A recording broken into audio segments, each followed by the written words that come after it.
So this is the last bit of the chapter I started yesterday afternoon. What we did yesterday was to look at if we have a permutation group, in particular matrix group also, how can we split it apart? What is left is the question, how do we know that we found the atoms? How do we handle the bits which we can't split any further? And the assumption is, well, the theorems by Ohne and Scott and Aschbacher gave us that they're almost simple. That means if we take the third derived subgroup, what they will be simple, and these we would want as leaves of the tree.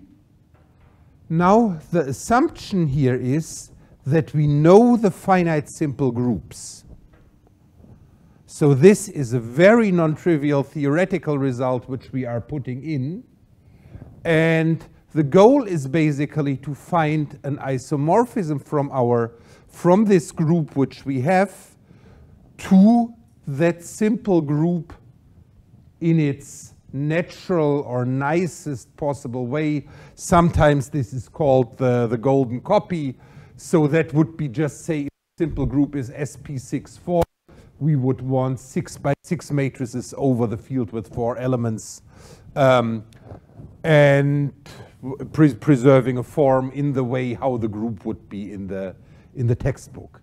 And the idea is that one could then actually use a lot of information which is available in the literature to describe these groups, to understand what these groups are, how they look like, what their structure is, get information about them.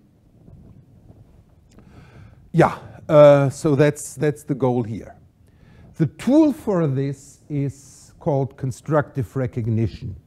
And what it does is basically that it tries to use the group or elements of the group or things which come from multiplication in the group to rebuild the combinatorial or the geometric structure which underlies that simple group, how this simple group is built. And I think it's easiest to understand what is happening there.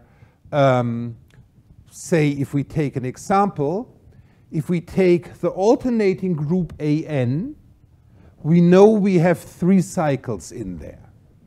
And in some way, what we need to know, we need to find ways of identifying points, say, with sets of elements, or particular, or say the 3 cycles, which 3 points do they move? Well, a 3 cycle, we know, will be an element whose order is 3, so we can obtain them as power of an element whose order is 3. And what we want is, one can show that the condition is that the order of the product of such an element with any conjugate is 2, 3, or 5. So we pick such an element by random, we pick some random conjugates, we calculate the orders. If any number different than 2, 3, 5 comes out, that is not a good element. We pick another one. Let's say, and we want this order for the commutator. Yeah, if the orders agree, then from what the orders are, one can determine which points are shared. How many points would be shared? So if you try out the possibilities, just consider a cycle 1, 2, 3. The conjugate will be a cycle ABC. And now you assume they share, ABC shares 1 point with 1, 2, 3, 2 points with 1, 2, 3. And then the order could be different and so on. You get through the multiple cases of these 2 different orders. And thereby, you can find a conjugate which basically would have to be a cycle which shares 2 points. And then we can start labeling, assuming that this first element would be the cycle 1, 2, 3, because frankly we can number the points as we want. That next conjugate would be the cycle 2, 3, 4. Then we get another conjugate which would be a cycle 3, 4, 5, and forth. And thereby we are basically rebuilding the structure of the alternating group. And thereby one can build such an isomorphism. Now, what is such a composition tree good for? I mentioned already we can calculate the order of the group. That's just the product of the order of the composition factors. We can test for membership. We can actively test for membership. And that basically goes down in the leaves. We first go the, well, rightmost branch in the tree, map under the element under homomorphism, test is the image in this leaf, or if I can't apply the homomorphism, I anyhow know it can't be in the group. Otherwise, I test, is that image in the leaf? If so, I can express it in the generators, there divide that off, and then it has to be in the kernel and so forth, and thereby test and at the same time express it in terms of generators. I can also go and take that composition tree based on it that describes me a structure. Based on this, build a presentation, and how to do that I will show you later. And one can show that if all these random choices I made in the calculation, if errors happened, that presentation will not actually be a proper presentation for this group. This will be wrong. And that's basically how we can, that's the verification step for these randomized algorithms, which ensures that we always, that we know whether the result is correct or not, and if not, just can start again.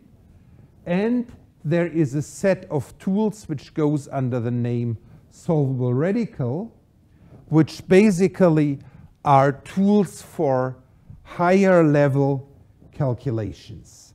Higher level calculations, not just order and element test, but finding conjugacy classes, finding subgroups, and so on, calculating automorphism groups. Well, doesn't this? Okay, so how do we do this? What I want to do is to actually not just the composition series is a little bit randomly chosen. There are potentially many composition series. I want to choose a nicer series. And the way I'm doing it is that I now look at the action of the group on its non-abelian composition factors.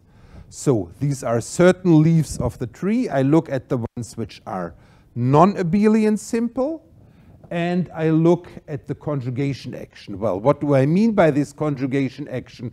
Let's say I have in my series, composition series here, a factor which is non-abelian simple. I pick an element in the group that will be my conjugating element, and I pick an element little n in n, which will represent a coset of these composition factors. If I take that element and conjugate it with this chosen element of the group, that result will have to lie somewhere in this composition series. So I look at the first factor where it occurs. One can show this factor must be again isomorphic to the same group T, and that way I basically get an action. So G will map this composition factor to this composition factor, and so on, and thereby we get an action on the composition factors. Well, what can happen in this action? We can do automorphisms on each composition factor, and we can permute them, and therefore we get naturally a Reith product structure for the image.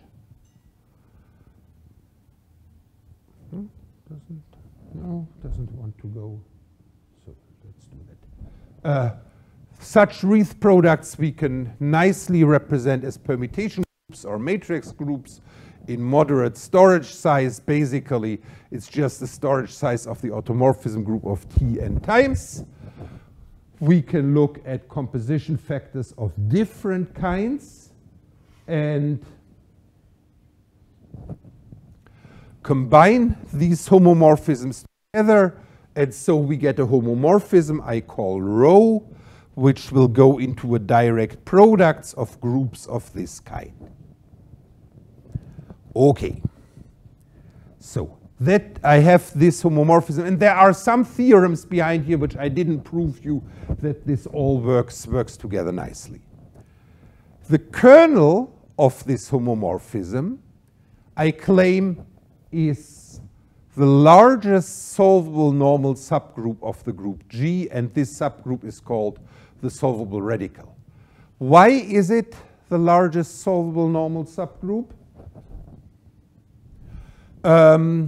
It's because if I take a simple non-abelian factor, subnormal factor of my group,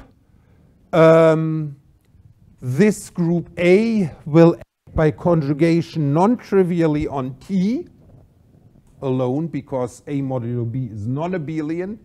So then A cannot lie in the kernel of the map which describes the action on the non-abelian factors. Vice versa, a solvable group will not have will have a trivial image in this factor, and therefore will act trivially on this factor. So that's the reason why this is the largest solvable normal subgroup. And because it is solvable, we find a series of subgroups, each normal in G. So this is now not a subnormal series, but a series of subgroups, all normal in G, so that each subsequent factor is a vector space over a finite field, and that is the setup for polycyclic groups, and we will use that tool later on. So what we have seen here is briefly, and that probably looks more scary than one needs, so let me rather summarize what we are doing. We have a group, a permutation group or a matrix group. We calculate the composition tree. From the composition tree, we calculate this homomorphism into a direct product of such Reith products. And these Reith products can be represented in a nice way. Therefore, the direct product can be represented in a nice way. Well, one can prove it's never worse than the representation of the original group. In practice, actually, it is typically better. The kernel of this map is the largest solvable normal subgroup. And that is something which we are going to use later on. Let me just show you in an example how one can use this. So I'm using the package met group that loads other packages, in particular the recoc package, which does the matrix group recognition, the composition tree business. I have two matrices here, which I'm not showing you, which are in dimension 78. And form the group from them. Recognized group is matrix group recognition that builds such a composition tree. I don't print the whole tree here because that is somehow long, and I get a group which is reasonably big. Fitting free lift setup builds this homomorphism and associated data structure. So I get this record in which I have the, shall I throw chalk? In which we have the radical as a subgroup. We have the polycyclic generating a polycyclic. Well, we don't yet know what a polycyclic generating set is, sorry. But we get in particular a homomorphism. This is the homomorphism from that group to the radical as a kernel, and this is a homomorphism here which goes from the group of matrices to a group of permutations in which I can work nicely. The image, it has this order. It actually happens to be unitary, is isomorphic to the unitary group U6 of 2.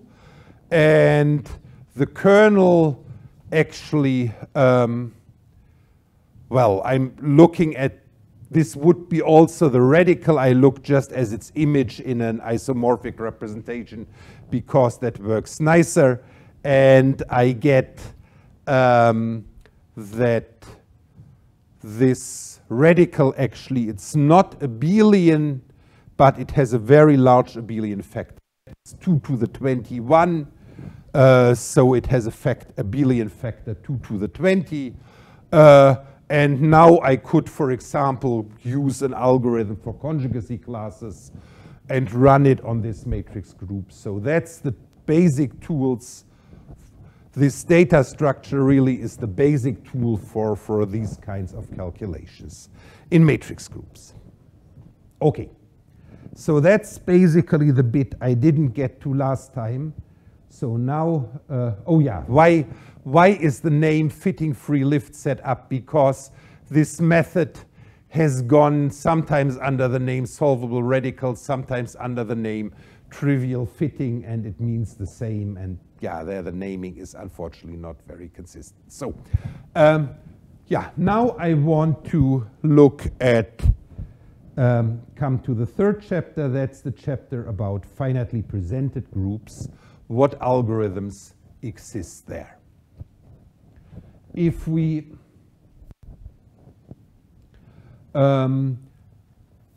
formally what we have is, and this is basically just to establish the language, I have a free group on a finite alphabet. I look at a set of relators, or I can write them as relations, a finite subset. I factor out the normal subgroup generated by these relators, and this group, it's a factor group of the free group. I often will write such a presentation. I will here be very sloppy in identifying groups with presentations, even though they are formally different things. That is a finitely presented group. Yeah, sometimes one wants to distinguish them, but here I mostly won't. And you've all seen examples of this. Basically, the first textbook example of a group is probably something like this. The dihedral group of order 8. This group is generated by a rotation R and a reflection S. Reflection is S because S Spiegelung. Reflection in German is Spiegelung. Yeah, and we could describe the rotation would be the 90-degree rotation, the reflection here, and one can verify that that satisfies this presentation. And then the textbook says is, oh, I can, because of this relation, bring elements into a normal form, power of the reflection time power of the rotation. The exponents are bounded by 2 and 4, so I have at most 8 elements. And that's what the textbook says, and therefore, and now one can show there are indeed 8 different elements, therefore this group has order 8. And that works nicely because of this normal form. In general, we don't necessarily have normal forms, so that is more difficult. The other thing which is done here to show that there are really 8 different elements is effectively using the homomorphism from this group to the group of symmetries of a square. And there one can say, yes, these represent different symmetries, so they are different elements. So effectively, this is a homomorphism. So how can we find such homomorphisms? That's fundamental questions for working with such a group, with such finitely presented groups. Well, so this was phrased. Some of these questions were phrased more formally the first time by Max Dehn, and they're therefore called Dehn's problems. If we have a finitely presented group, can we test algorithmically? Well, he didn't use the word algorithm at that time, but basically he would have used it if he would have had it. How can we test whether a word represents the identity? How can we test whether two words in the generators represent conjugate and elements? How can we test for group isomorphism? So, well, the answer to this is unfortunately as bad as one can imagine, and that is a result essentially independently by Boone and Novikov. They gave two separate independent proofs, both around 1957, and the answer is no. And the answer is as bad as it can be for algorithms. Show that in the general algorithmic context of computers which we're using nowadays, formally this is Turing machines, there is a famous result, the question whether a Turing machine will stop. Can you test whether this will happen? And the answer there is no, you cannot test, because if you could, you feed the Turing machine to itself, but you revert the stopping test that you say, if it would say stop, run into an infinite loop, and then you have this standard problem of all cretins are liars or so, where something contradicts itself, and that cannot happen. So therefore, you cannot have such a test. And what Boone and Novikov show is that one can use finitely presented groups to model Turing machines, where basically a Turing machine would stop if and only if that presentation describes the trivial group. So that is not possible. So anything we do here basically has to be to some extent lucky. If we can find things and we can deduce something from it, but we will never have an algorithm which, say, would tell us even just, is this group trivial, yes or no? It might tell us it is not trivial, and that's great, but it also might say, oh, I have no idea. But before going down that route into issues which are problematic, so let's just look at a few things, a few examples here, how one would create and work with such groups in GEP. I start by creating a free group.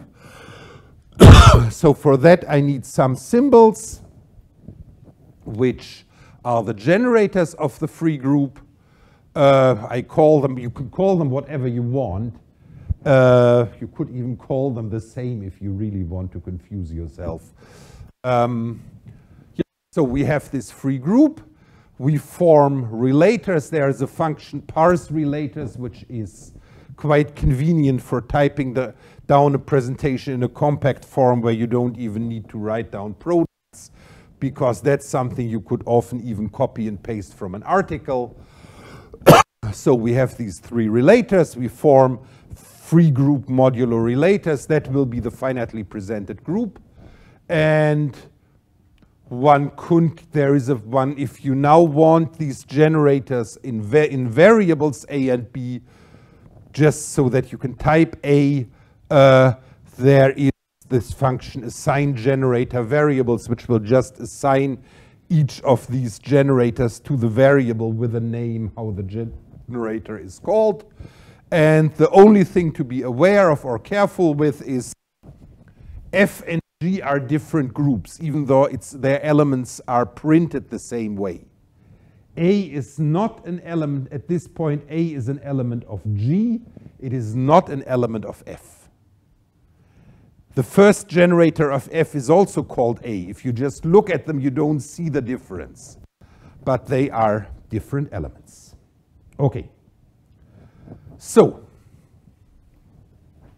how can we test whether elements in the group are the same? GEP will do this, but it will not necessarily do with a normal form. So, for example, if in this finitely presented group I form the product AB, AB, it tells me this is AB squared, nice. But the order of this element is the identity. Sorry, the order of this element is 1, so this element is the identity, yeah? So GEP will not by default bring elements into a normal form, but it will test elements for equality in the correct way. So just looking at a word is not enough necessarily. How does it test whether elements are equal? And that can be quite a non-trivial calculation. What it does so is by trying to find a faithful permutation representation or a confluent rewriting system. What that is, I will tell you next time. But it guarantees that that equality tests for elements properly, even though the elements are represented not necessarily in a unique way. Sometimes, just for convenience, you might want that elements really are represented in a unique way, and one can do so by forcing a calculation of a normal form. This can be done by the time that when you create the group, you afterwards call set-reduced multiplication for this group. This might take a while. This is not guaranteed even to terminate, but once it terminates, basically every element will be brought into a unique normal form. So for example, here I'm calculating some product of elements, and it doesn't give me just the same product back, but it says the normal form for this element is b to the minus 2. So these things exist. Now I said a lot of things are difficult, are hard to do. Are there things which are easy to do for finitely presented groups? Oh yeah, and sorry, here, and I should mention, so because these elements are different, I should have said this even on the previous slide, there is underlying element of FP group convert between the free group and the finitely presented group elements. Okay, anyhow, so homomorphisms are, it is easy to test whether a map on the generators is a homomorphism, and that sometimes goes under the name of von Dyck's theorem. Well, what does this theorem say? A map on the generator is a homomorphism if and only if the generator images satisfy the relators.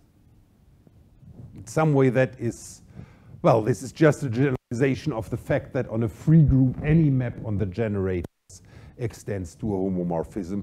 To be compatible with the kernel, we need that the kernel generators are staying in the kernel, so they preserve, the relators are mapped to the identity. What GEP will therefore do, because homomorphisms are so nice to test for, is that GEP actually represents subgroups of finite index of a finitely presented group as pre-image under a homomorphism, as pre-images of their homomorphic image under a homomorphism, and then these homomorphisms are used to do calculations with the subgroups, things like membership test, intersection, and so on, one can always do by just mapping into the homomorphic image or into the direct product of homomorphic images if we have multiple homomorphisms, and then doing the calculations there. So that's how a lot of things for subgroups of finite index are done, and that always then reduces to problems in just finite groups. So, same question as last time. Homomorphisms, we want some, how do we find them? And there are basically three tools, three classes of algorithms that find homomorphisms from finitely presented group. One is we have a subgroup of finite index, the subgroup given by generators, and we take the action on the cosets of that subgroup. That is a process called coset enumeration. Next, there are algorithms that find homomorphisms homomorphisms to particular groups by basically finding elements that satisfy the relations. I call something to a particular given finite group. I call this a G Quotient algorithm, and I'll tell you in a moment what it does. There is a far more elaborate variant which finds images that's in matrices that satisfy relations. Yeah, I won't go there, and there are algorithms there which are called quotient algorithms that take a given homomorphism and find a larger image, a larger quotient. So a given quotient, they find a larger quotient as an image, or the largest quotient in a certain class. So just to give you an example of how to find, say, the largest abelian quotient, you all know this. You get it by taking the relators, writing them in abelianized form as rows in a matrix, R to the 4, S square, RS equals SR. If I abelianize, I get R, can bring the R over and get an R square here. The S's will cancel, so that's how I got the 2, 0. I bring it into elementary divisor normal form, and that tells me that the largest abelian group satisfying these relations will be a C2 cross a C2. So that's just an example, a very basic example of such a quotient algorithm. So let's look at another class of such algorithms. I mentioned the G Quotient algorithm. That takes a finitely presented group, and now, well, in the naming of the variables here, I should have called it a H Quotient algorithm. And I want to find, someone gives me another finite group H. I want to find epimorphisms from G to H. How can I do that? Well, using Van Dijk's theorem, I simply, if I have n generators, I form all n tuples of elements of H. That might be quite a large set. So what I do is I run through them up to H conjugacy. That's what makes this algorithm feasible. And I would typically run this if my n is only quite small, 2 or 3. I run through all these tuples, check which of these tuples satisfy the relators. And in these cases, do these tuples indeed generate the whole group H? Well, those that do give me exactly all the possible epimorphisms from G to H. And this can be done in GEP in 2 ways. One is through the function G quotient. So there I take the finitely presented group and the image I want. That will give me a list of such homomorphisms. And there is another function which effectively uses the same idea, but takes as image group the full symmetric group and doesn't require epimorphism, but just that the image is transitive, and then takes pre-images of the point stabilizers. That's low-index subgroups. That is a way for finding subgroups of small index through homomorphisms into the symmetric group Sn. Yeah, so let's look at this in an example. I'm forming a group here, so this is just some example. I'm forming a finitely presented group here, and it turns out in this case the group has order 23,000. So let's just change this. Let's change this 6 to a 10. Why? Well, why 6? Basically just I'm writing down some kind of general form presentation. If I call size on it, it does not, nothing happens. At some point I give up. I press Ctrl C to interrupt, go out of the break loop, and I might think, oh, maybe the group is big, maybe it is even infinite. So I can ask, what's the largest abelian quotient group? Well, that just is cyclic of order 2. But if I look for subgroups of small index, I find a subgroup here which has, I think it has index, oh, now I would need to count. It has index 30, I think, which has an homomorphism onto Z, which has an infinite abelian factor group. That proves that this group G here must be an infinite group. So that's an example of the low index algorithm, an example of the G quotient algorithm, and that is a somewhat notorious example. Oh, and there I should have, there I didn't put the paper in properly. I take this group on 3 generators. Oh, why did I write a bit? Oh, there is something I think which accidentally got deleted. It turns out it doesn't have an abelian quotient. And now there is a function in GAP simple groups iterator that gives me something where I can, an object where which each time when I call on it will give me a new simple group or increasing order. So that's what I can use to run over all finite simple groups. I can do so, I could do so without there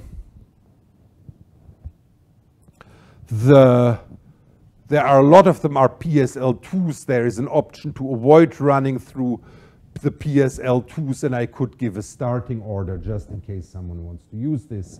So what I'm doing is I'm running, I take always the next simple group in line from this object, let it print the group, so it gives me first A5, then PSL27, and so forth. I'm not printing all of it there. I calculate the G quotients, and which will give me a list, and I stop when the list has length greater than 0, so if it found something.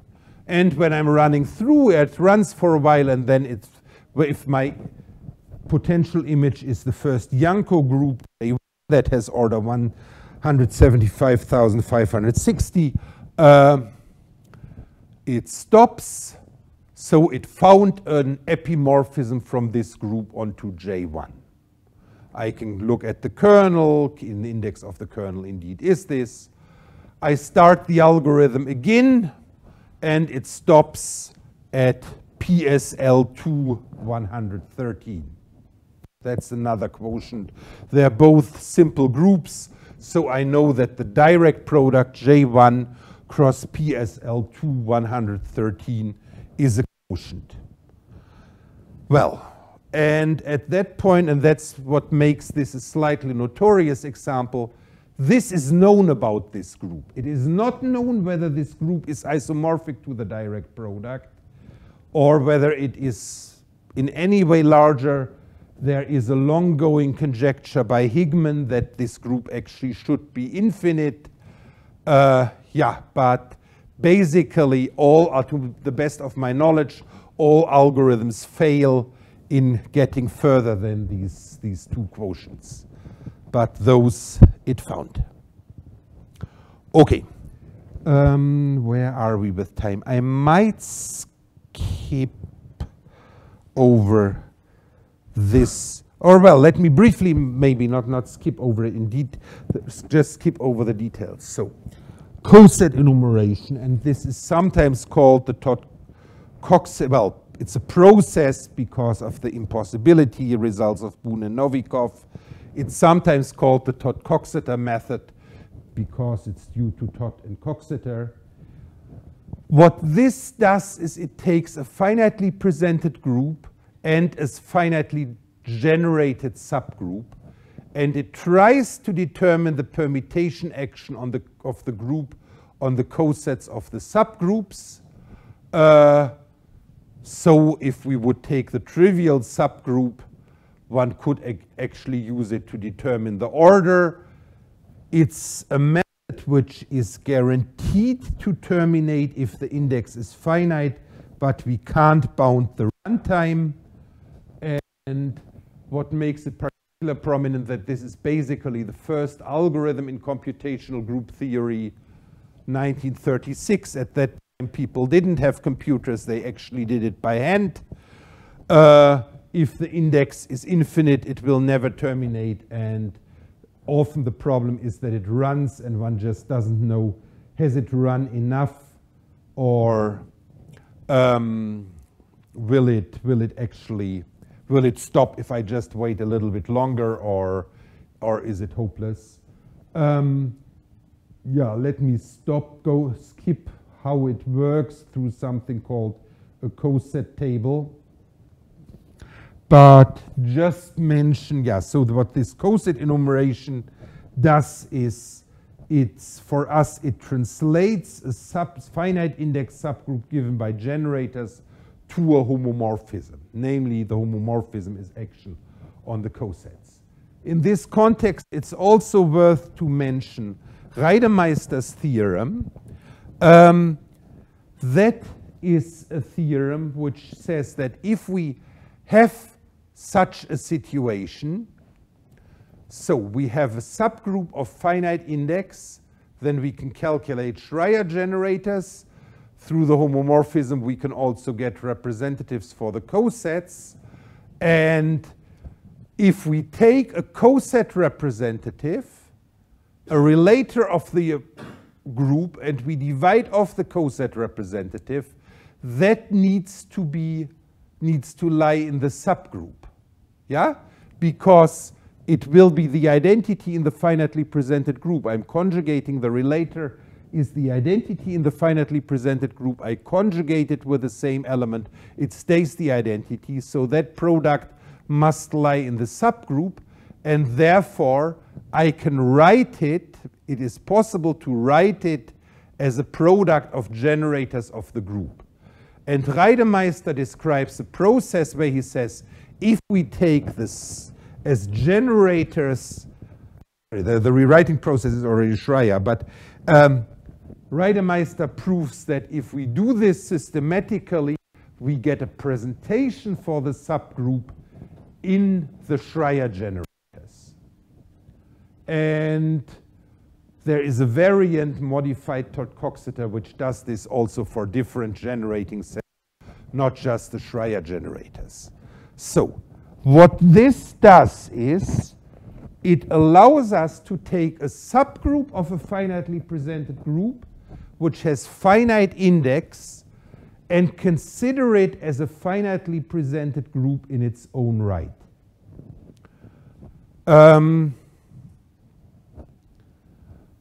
Because now we have a new generating sets, new relators, that would be a presentation for that subgroup.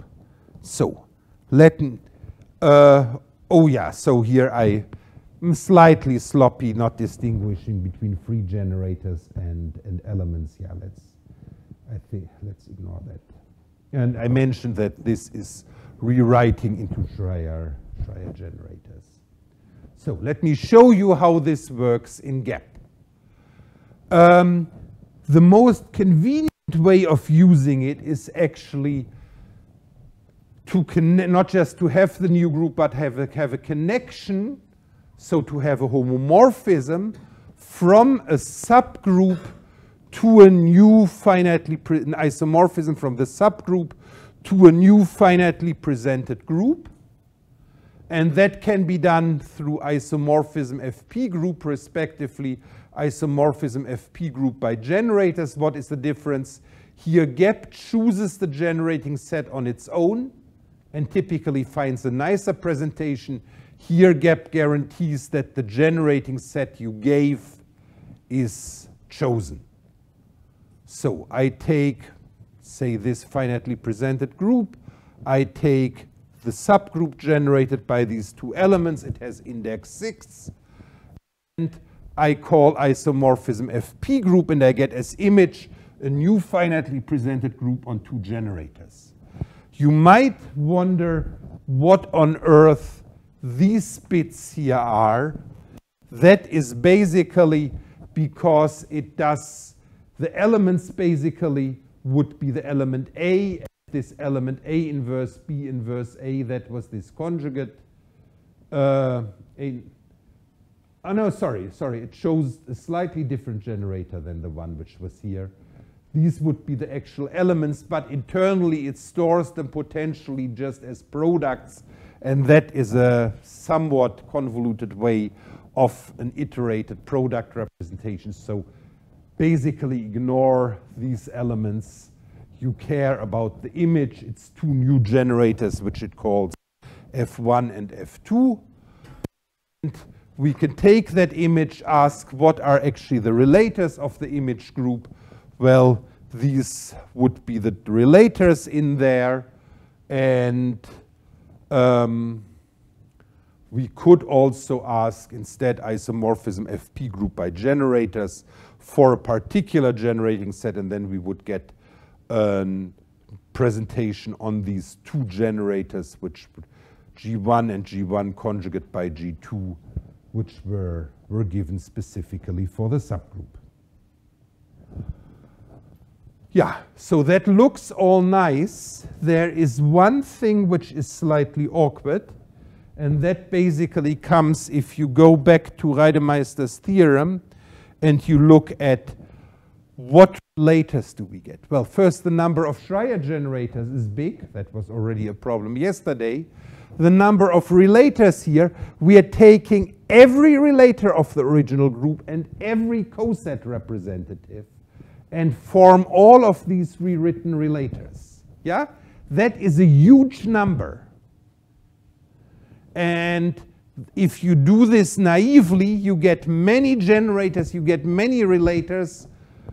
Well, it's many algorithms then will just choke on these presentations because there is so much, too much. So therefore, it is worth to simplify the presentations, and that is through a process which is called Tietze transformations. They are very basic ideas. If you have a relator, let's say you have two elements A and B in the group, and you have a relator A times B is the identity, you can replace B by A inverse, and so on. Yeah? If a generator occurs just once in a relator, you can use this relator to express that generator in terms of the remaining generators. And essentially, Tietze transformations apply such simplifications following heuristics aiming at making the presentation easier. Indeed, isomorphism FP group by generator already do some of this automatically. If you want to force this directly on a group, or you just have a presentation which is ugly, there is a command isomorphism simplified FP group, which takes any finitely presented group, applies these heuristics in the hope of making the presentation simpler, trying to delete redundant generators, trying to throw out relators which are not needed. And, well, they don't work perfectly, but they often, well, they're a bit like a snow plow or so. They don't get the snow fully away, but they at least make it often possible to pass through. Okay, so how are we with time? You still have 10 minutes. Okay. So then let's ignore the temporary title slide and just start with a few things which I had moved them into the next lecture because I was worried I would go again too slow. So I said finitely presented groups, well, we can hope that certain things work, we hope that we are lucky, but this business from the textbook with a normal form, we can't really expect this to happen. But of course, it happens in the textbook. There are examples where we can have normal forms. If you've ever worked with Coxsetter groups or Weil groups, that's the whole business there. Well, it's not exactly a normal form, but basically there is a unique minimal word length, and you can reduce words to this minimal length, and that length even has a geometric meaning, and essentially any theorem about Coxsetter groups uses this minimal form in a very fundamental way. And yeah, so such things exist. We will learn in Bettina's lectures about PC groups, which again are groups with a normal form. So normal forms exist. How can we square this with the statement where I said, oh, in general, we can't hope that we have a normal form. And the way it can get squared is basically through a process which is called the Knuthbendix method, which tries to find a way for normal forms, but it's again a method where one can't guarantee that it always will work or will always terminate. Okay. Now, normal form, there is a little bit formalism there because I need to somehow describe what do I mean by a normal form. I want something where I use the relations to bring the word into a normal form. But if I apply the relation in some way, that's not a very systematic process. So what I want to do is actually, I want to interpret relations as rules that I say whenever I have A as a string in a word, I replace it by B. Yeah? If the relation A square is the identity, any A square that occurs, I want to delete because it is the identity.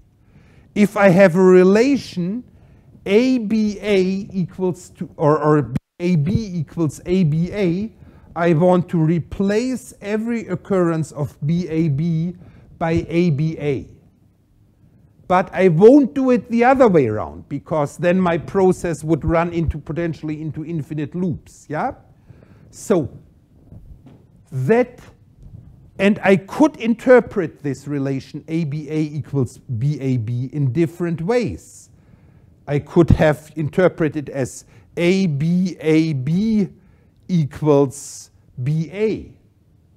And I don't do this immediately. Yeah? But I only interpret in the way that, say, as a rule, BAB gets replaced by ABA. No further interpretation of that equality. So I interpret the relation in some way in a more restrictive way.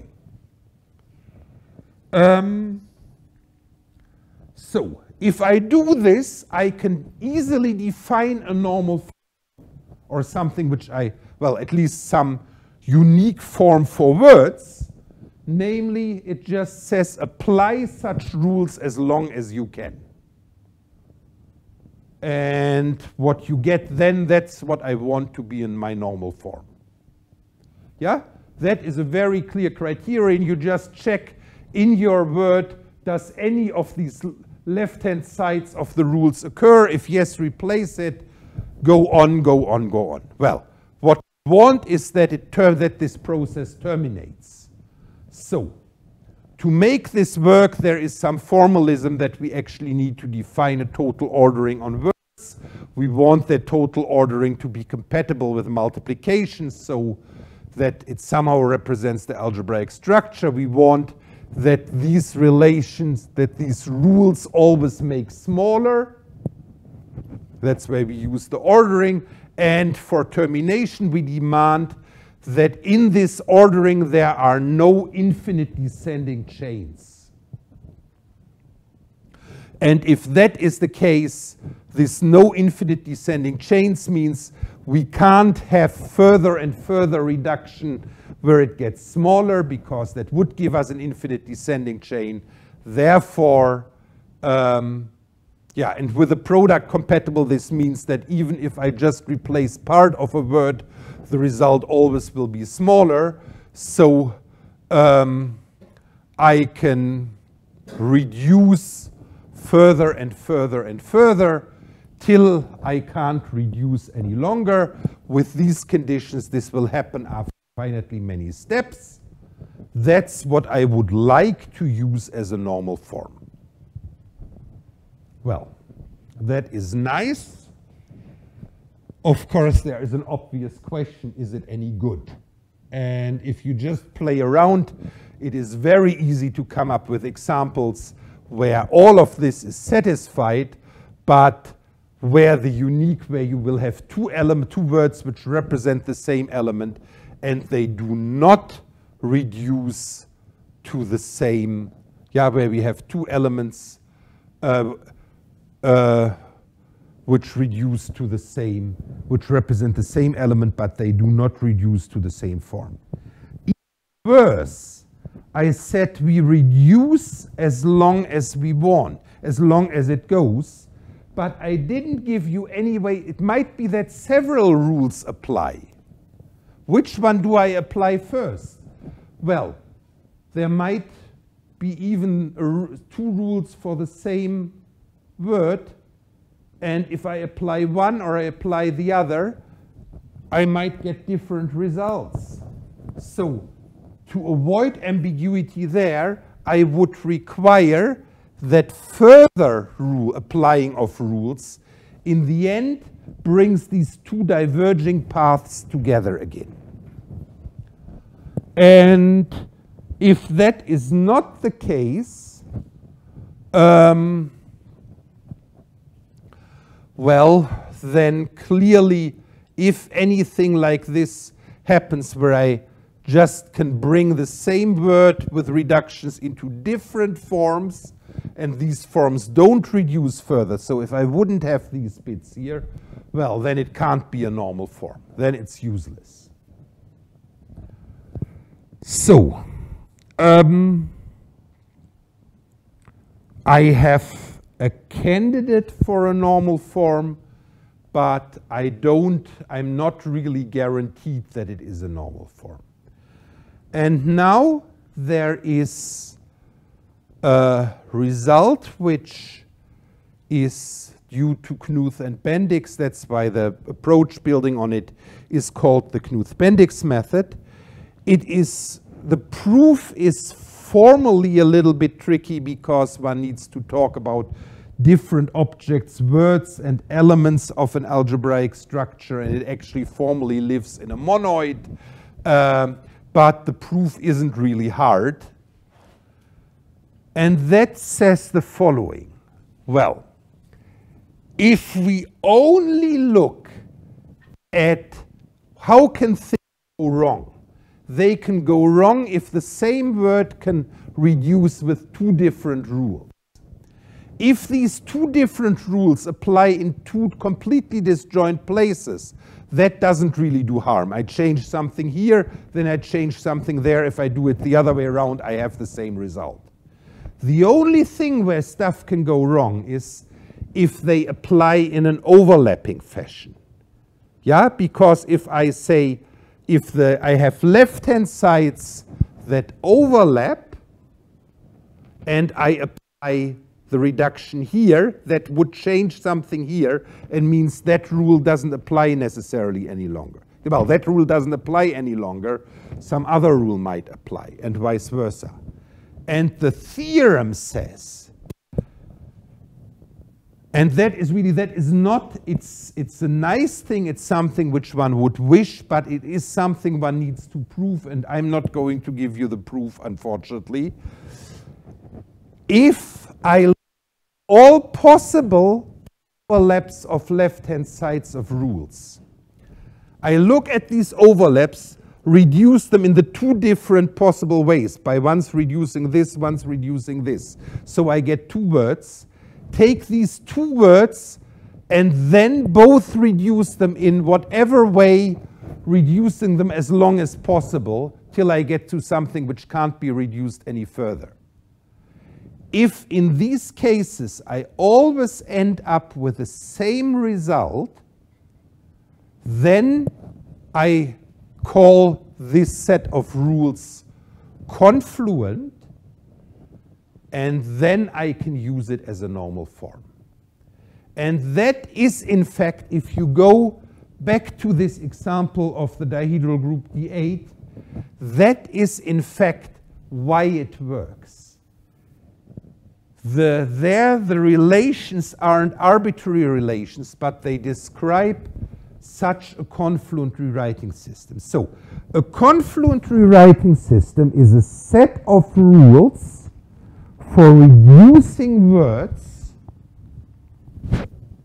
which come from the presentation of a, well, free group or formally free monoid, and reducing them to a normal form. And that is a criterion, and there is a criterion which tells us whether that really is a normal form.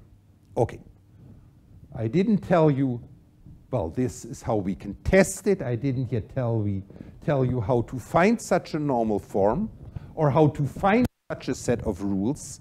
Let me just briefly mention, you might have seen this idea of reducing or having things which can be reduced in different ways before, if you've seen Gröbner bases.